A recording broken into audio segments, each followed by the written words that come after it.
Olá, tudo bem? Eu me chamo Morgana, sou aluna do curso de Ciências Biológicas da UFAL do primeiro período e hoje eu estou aqui para falar sobre o sentido da vida. Mas não é nenhuma explicação filosófica, não. O sentido da vida que eu falo é o sentido 5 linha para 3 linha. Primeiro, nós vamos conversar um pouco sobre o DNA. Você sabe o que significa o DNA? Não? Então, essa sigla significa ácido desoxirribonucleico. Um nome complicadinho, né?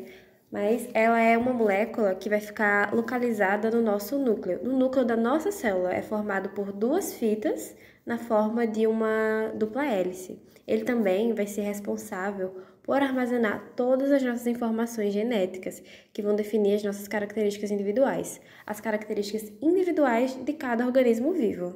Essa dupla hélice ela é composta por vários nucleotídeos, uma sequência deles, que por sua vez são compostos por um grupo fosfato, uma pentose, que é um açúcar, e uma base nitrogenada, que são elas adenina, timina, guanina e citosina. Guarde bem esses nomes.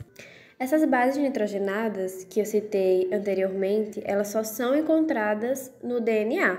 Na molécula de RNA, na fita de RNA, uma dessas bases, a timina, ela vai ser substituída por uma outra chamada uracila. Elas vão sempre se ligar através de uma ligação chamada ponte de hidrogênio e também seus pares, não podendo se ligar a nenhuma outra base diferente dessas, que é o famoso macete do Agnaldo Timóteo e Gal Costa. Isso porque a adenina sempre vai se ligar com a timina e a guanina sempre com a citosina.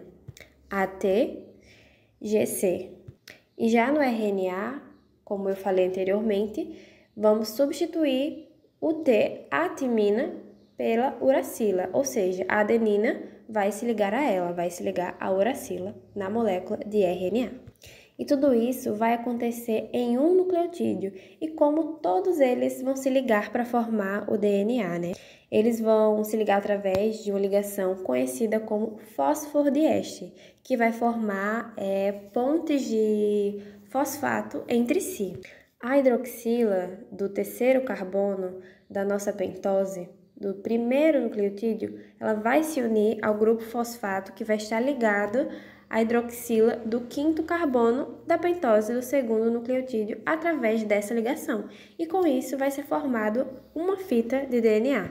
Quando nós observamos o DNA, percebemos que as fitas elas não vão seguir a mesma orientação, o mesmo caminho.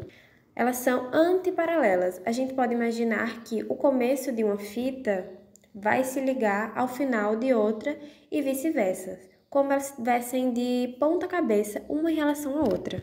E o que tudo isso tem a ver com o sentido da vida, né?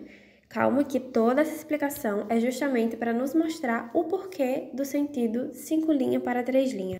O termo sentido da vida, ele é utilizado de uma forma abstrata para entendermos o motivo de estarmos vivos, né? E qual a nossa missão.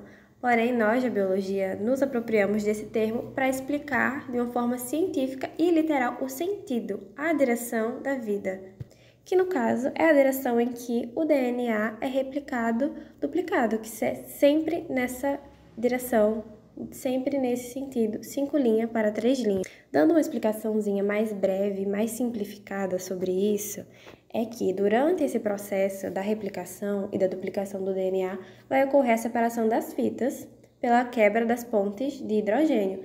Assim, as nossas bases nitrogenadas, elas vão ficar expostas para que as outras bases correspondentes se liguem a ela. Aquele macetezinho lá que eu comentei, Agnaldo Timóteo, Gal Costa. E essas bases correspondentes, elas precisam se ligar para que haja a formação de uma nova molécula dupla de DNA. Porém, essa ligação dessas bases vai acontecer sempre nesse sentido, o 5 linha, 3 linha da fita de DNA. Então, nós biólogos dizemos que esse é o sentido da vida.